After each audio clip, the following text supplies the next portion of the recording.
Walk round the compound. Sees the big cats. Sees the big cats. Little ditty about Big Cat Derek. But nothing rhymes with Derek, and I don't have time to sing anything else. You.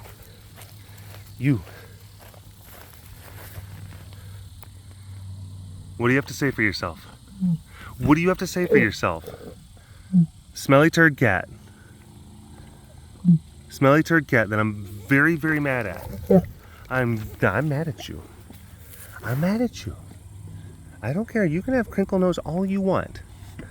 You can have crinkle nose all you want. You can be snuffing through your nose and going snuff. You can have your ears down, and you can make big girl noises all you want. Mad at you. Yeah, I am.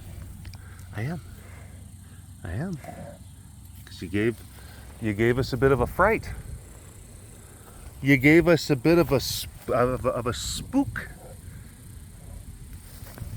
Didn't ya? Hi.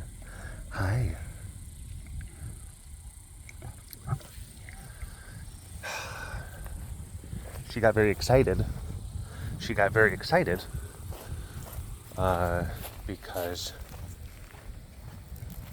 we have a transplant. Hi, sugar pie. I know, Rasa. We have a transplant from the lower up over here, and like finally success. Holy moly! Credit and shout out to Jessica, who has actually, though, I mean, literally after having that in the transport cage against like Rasa's enclosure for weeks, Jessica said she saw it. She's like, oh gosh, it's happening. And that's how we got this little girl to come over here. Hi, sugar pie. Hey, it's okay. Rasa. Yeah. Transition. It's new spot, new space, new animals. It's a bit much. We'll talk to you guys in a little bit. Anyway, she gets moved over here, and of course, she's the new kid in the lunchroom. She's worried, upset, kind of like, oh gosh, what's going on? Noey is basically just kind of, she's taking her tin cup and just like clanking it like brrrt, brrrt, brrrt. Fresh fish. Taking cigarette bets on when she's gonna crack.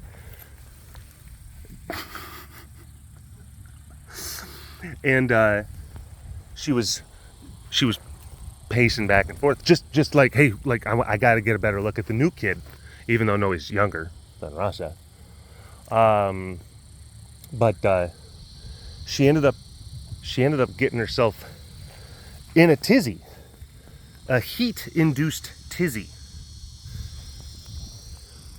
and went into one of the caves that evening. This happened earlier in the week. Went into one of the caves, and it was during feed night. So when Heidi goes and like they take the piece and throw it in there, like Noey doesn't come up and get out. Noey always comes and gets her food, always. So that's like uh-oh. So then after Heidi gets done feeding, she comes back over, is like, Noey, please come on over. She wasn't getting up. Like she was like laying down, eyes open, blinking, stuff like that. Of course, you see a cat like that, not responding for food, not acting in their normal way. It's like, what's going on? Is like, you start thinking like, is she sick? Because cats that do that, a lot of times it can mean something very, very bad is going on inside of them. It can mean that. Sometimes they're just being turds. Sometimes they're just like, I just don't feel like getting up. That sometimes is a thing. And then you're like, oh God, please don't be sick. I love you. I just want you to know I always loved you. And then they finally get up and they're like, oh, hey, like you were acting kind of weird. And you're like, oh, hi, sugar pie. But Heidi actually called, because it's like she was trying to get her up for a long time. And then they were actually like running like, periodic checks just talked to her, stuff like that. She just wasn't responding in the way that she was supposed to be. And like Heidi had, when we were talking on the phone, she's like, honey, I gotta let you know, Noey's down. And you have to understand, like, those specific words, like such and such animal is down. They like that's like immediately is we're in DEFCON because we don't use that word lightly, meaning like in certain contexts. It means that this animal is seemingly like having a difficult time, incapacitated, not either they're lacking the desire or the ability to operate and function and move normally. It can mean also, who knows what it means, but usually it doesn't mean anything good. Of course, I'm away. And then you're sitting there thinking, like, just like, of all the cats to have on your stinking bingo card to have something like that happen. Now you have to understand too, like, so when Noey got down, we weren't exactly drawing all of the conclusions. Not not sitting there saying, like, you know, because we're of course saying, like, well, there was that thing, she was going back and forth, but while she was actively down, you're like, cripes, what could it be? You know, like, first Moali, now her, oh God, you know, one of those kind of things. Luckily, before I went to bed, Heidi actually called. It was late, it was like getting close to midnight. She's like, hey, with just update, good news, Dustin went out and saw her standing on top, and this is after, like, they'd been, like, multiple people trying and checking and doing different things, like, for multiple hours. She was standing on top of one of the caves, kind of like, oh, okay. And then it's just like, oh my, thank God. Hallelujah.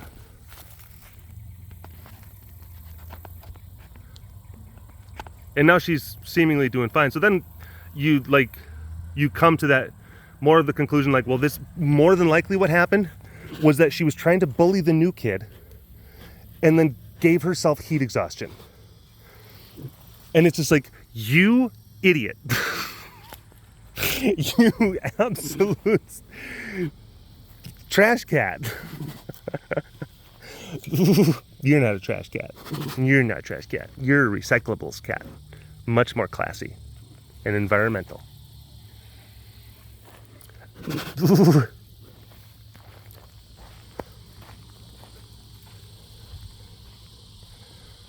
So, yeah. That's where it's like, you know, you're extremely happy. Like I was, you know, even getting a little misty. I'd be like, oh, thank God, you know, emotional. And then for those of you who, you know, might be like missing Cassie, here's something for you. You're also thinking, like, you little f***ing shit.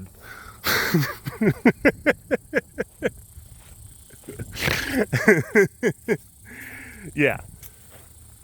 There's that. Hi, baby. You're a good girl. And of course now, so she's still, you know, peering over there, being like, hey, psst, hey. She's still doing that. And Rasa, of course, is a pro. She's been at this for a long time. She's like, just ignore her, she'll go away. But look at it, she's psst, hey fish. So yeah. Hello, all you big cat lovers out there. It's me, Derek, again. Welcome to another super duper fantastic episode of the Walk Around the Compound webcast. Hi. Hello. Oh.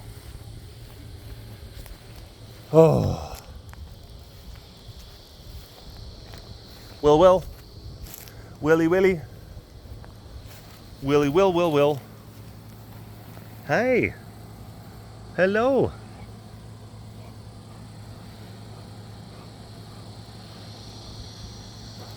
Yeah. Because, you know, you think about, and it sucks because it's like you like another, like a cat that I can't be there for.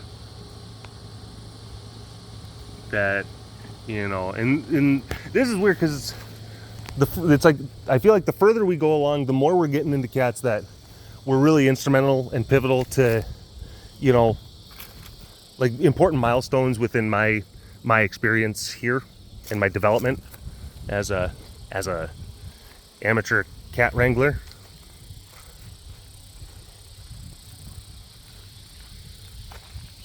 So Noey definitely ranks extremely high just from that alone, just from like the context and the meaning of her, because like she, you know, she was born here, and she was the first baby that I like basically was able to be a part of her life from the get-go, from scratch. I held her on the first day that she was born.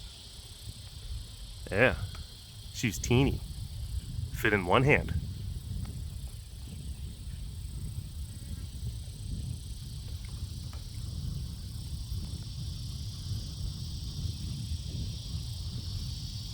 So then, yeah, you have that and the weight of that, and then also like I guess, you know, it's not just the fact that I love her, and I do like I love all of these animals, but then like her, there's the extra layers of that unique experience, and also what it means to like mine and Heidi's relationship, because that was like a really, you know, like Heidi taught me so many different things about working with cats, because Heidi has just a tremendous amount of experience with babies, with little ones. And then we got, oh boy, you're gonna jump on the fence and get wetness. Bless you, bless you.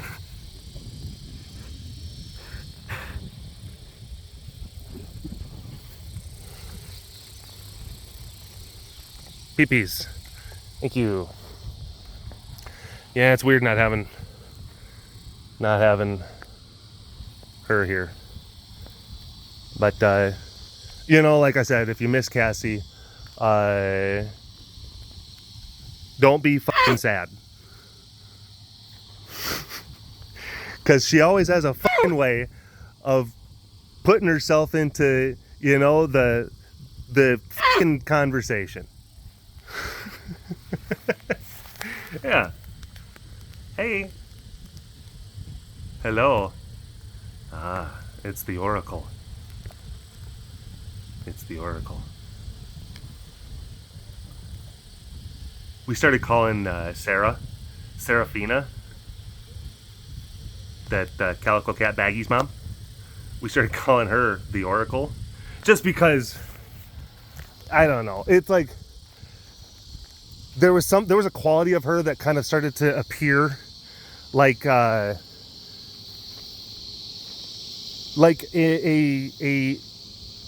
puppet from like an 80s movie, like Quado from from Total Recall, or what's that one? I don't know what the character's name is, but it's like that one mystical kind of like witch kind of lady. Hi in the Dark Crystal, the one with like the glassy eye. Hi. Sarah started to kind of like take on like that. She was just kind of like a puppet. So then like Dustin would have his friends over, and then Sarah would just be like sitting in the middle of the kitchen, like at her house, just kind of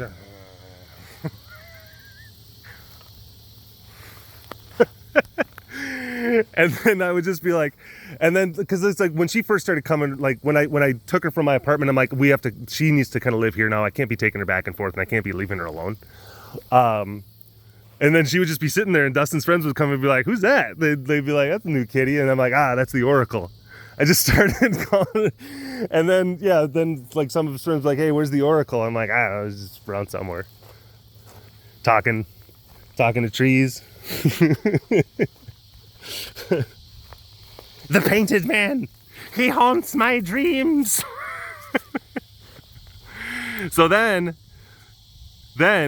Heidi said that,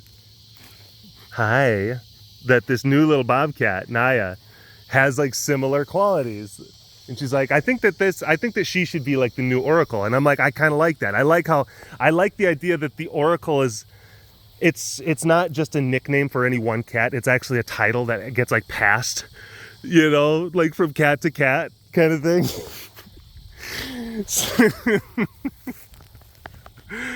Yeah. And it has to be just like a cronish, possibly senile, usually it's going to be like a lady cat, female cat, that is like she's ancient, just ancient, and you're just like, what is holding you together? Just, and then she just talks in riddles, yeah.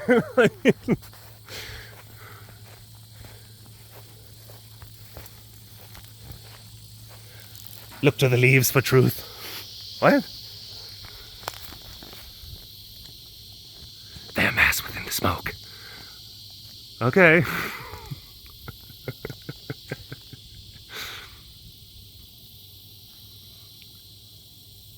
The green army marches. Awaken. That's just the Oracle. You're just having cereal. You're just having cereal and she's prophesizing. That's the type of cat. So Naya is now the current Oracle. And then let's say if she which we kind of think that her shelf life, because she's old. We're not really sure how long she's got. She might have, you never know. But if she, kicks it within like the next, I don't know, 6 months or something like that, then probably go to Miss Cranky Lion Pants over there. Whoa. Hi. Oh, no. I love you. Don't go away, please. No. Don't back up slowly. Oh, she doesn't listen. Oh, she's back. Hi. Hi. All right. We're losing light. Losing light, but got to keep it tight. Or just, hey, how about keep it tight, losing light.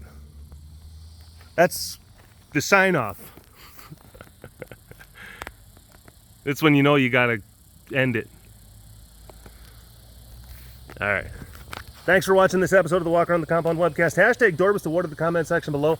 Like and subscribe for all of your big cat goodness. And if you want to learn more about the facility around me, you can always visit the website carerescuetexas.com for more information. You keep them tigers fed. Big shout out to the extra fancy patrons. I see you. You are so fancy, and thank you so much for your continued support.